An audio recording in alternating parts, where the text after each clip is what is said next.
तर मोहोळ आघाडीवर, पुण्यामधून धंगेकरांसाठी धक्का, संभाजीनगरमधून चंद्रकांत खैरे आघाडीवर आहेत। आतापर्यंत एनडीए 70, इंडिया आघाडी 3 आणि इतर 5।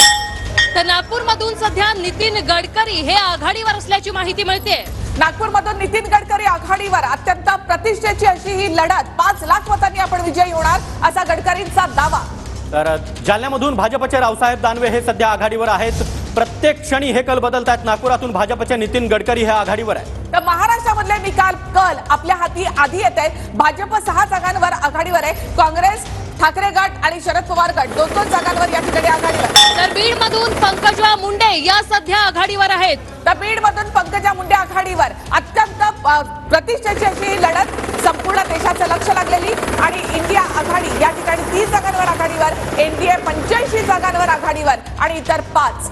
नक्कीच तर बीडमध्ये पंकजा मुंडे आघाडीवर आहेत आणि बजरंग बाप्पा सोनवणे हे पिछाडीवर आहेत। सध्या इंडिया आघाडी 85, इंडिया 30 जागांवर आघाडीवर आहे।